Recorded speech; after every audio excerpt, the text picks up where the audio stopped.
The story has a little bit of background, so bear with me. What I'm talking about here happened last year when I was 17. Now, I am from Ireland and my family are heavily involved in two sports, golf and boxing. I didn't really like golf, but I loved boxing. So when I was 8 years old, my grandfather got me a pair of gloves and I began training. He was once an amateur champion in the 60s and has been training people how to box in our local community center for the last 40 to 50 years.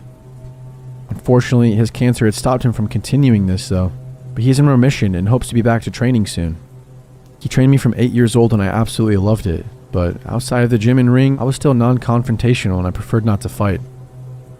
Fast forward a few years and we get to the situation I'm about to share with you. It was around Easter last year and I was in the city. I live in a small suburb. It was around 11 p.m. and me and my friends had finished playing pool in a local bar. I had used a fake ID. We went our separate ways and began walking to catch the bus. I soon realized there was a tall bearded man in a gray tracksuit walking behind me. I think little of it and keep walking. It's only after making a couple of turns do I realize he is following me. This is even worse now because in order to get to my bus stop, I needed to go through an alley. I decide to say screw it and I go into the alley, and that is when my pursuer speeds up and eventually is about a foot behind before shouting, "Hey, stop. Give me your phone and your wallet." I begin shitting bricks. As I said, I may be a boxer, but I hate confrontation. But also, it's a new phone and the wallet was passed down to me by my other deceased grandfather. So obviously I didn't want to give him it. I turned around and he's holding a small combat knife. I probably know where he got it. There's an army shop in the city that sells them. He's holding the knife out and once again asks for my phone and wallet. I know what you're thinking. I probably should have just ran. Well, yes. But one too many punches to the head makes you a bit dense. And now I can see the guy a bit more. He's overweight and bald. I knew I was faster, but he was too close to run. I simply replied, no. And he didn't like that and he went to stab me. It's official. I'm shitting myself. I managed to get out of the way of the stab and I immediately go into fight mode. I begin throwing punches, but of course, this crazy mugger has a chin of steel. He gets really close and goes to stab me again, and he is too close to dodge this time. So I move my hand and he stabs my hand. You cannot believe how much it hurt. Like shit. And that is precisely what I shouted. But with the adrenaline, I uppercutted him with my free hand and stunned him enough to run away. Thank God there was an ambulance parked nearby. The medics were on their break getting Burger King, and they took me to the hospital and the police were called. I gave him a good description, but he was never caught. I'm truly just thankful that the knife didn't go all the way through, and the scar is mostly gone. Although my hand will randomly feel numb from time to time.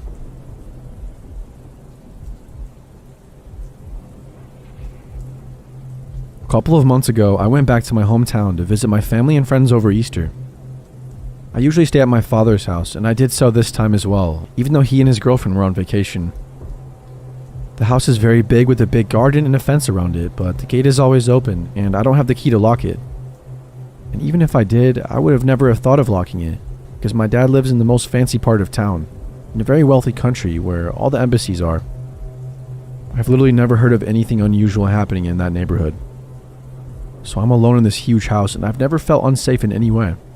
The guest room is located on the ground floor and has one window pointing out to the driveway and one into the garden. Either window has curtains, which did make me pretty uncomfortable at times, as I have a habit of staying up late with the light on, so I'd be easily visible from outside. So one Friday I'm on my way home from a night out with my friend, and as my dad's house is so close to the city center, I decide to walk home. The first 3/4 of the way goes along the main street, with many streetlights and tram stops every few hundred meters. It's at one of those tram stops that I noticed a guy sitting on his bicycle. I don't know why I took note of him, but something must have felt wrong about him. Even then, because he kind of stuck in my mind. Thinking back, it might have been the way he looked at me. Anyway, I continue up the street and glance back, but the guy is still sitting there on his bike, so I forget about him. Around the next tram stop, I get a weird feeling in the back of my neck, and I can hear someone about 3 meters behind me on a bike. Without looking back, I go to the very edge of the sidewalk to let them pass, but they never do. I'm starting to get uncomfortable, and I walk slower to make them pass me. I mean, I'm walking, and they're on a bike, so why would they go so slowly and not pass me? I finally take a look at them, and wouldn't you know, it's the guy from earlier. I face up ahead again and think fast.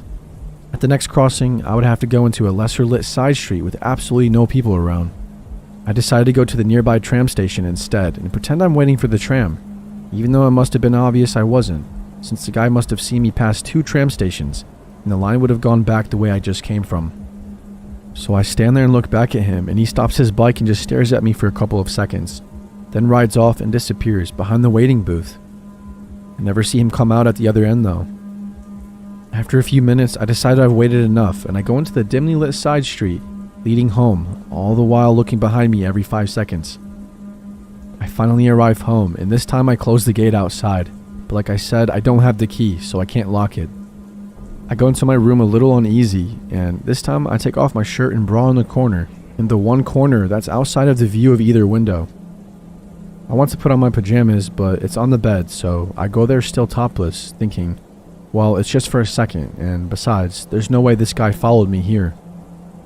I move to the bed, and bam, a camera flash clearly goes off in the garden. I instantly jump to the light switch, turn it off, and drop to the floor. I lie there for a few seconds in shock. Then my eyes start watering and I start sobbing like a baby. I think about everything for a few minutes, trying to convince myself I just imagined it, but I'm 100% sure of what I saw. The flash even came from the exact spot in between 2 trees where I always thought would be a perfect stalker hideout. So I called the police, and while waiting for them to show up, I go to the kitchen to grab a knife, all the while trying to stay away from all the windows. Thankfully, 2 officers show up pretty fast. One going directly into the garden, and the other one coming inside and asking me all these questions. Of course they didn't find anything, since my reaction to the flash was so obvious that the creeper must have run off, but I felt a lot better after they told me they'll be on the lookout around the neighborhood, and usually this kind of voyeuristic person doesn't try to break in or do anything violent. Funnily enough, after they left, I actually instantly fell into a deep, calm sleep. I was unreasonably paranoid and jumpy for the next 2 days though. And I took some bed sheets and clamped them between the windows and wall. I never told my dad or his girlfriend about it because she's a district attorney and she's always super paranoid about her privacy. I'm not even allowed to take pictures around the house in case a criminal could trace them back to her somehow. So I didn't want her to worry about some lame creep who has nothing to do with her.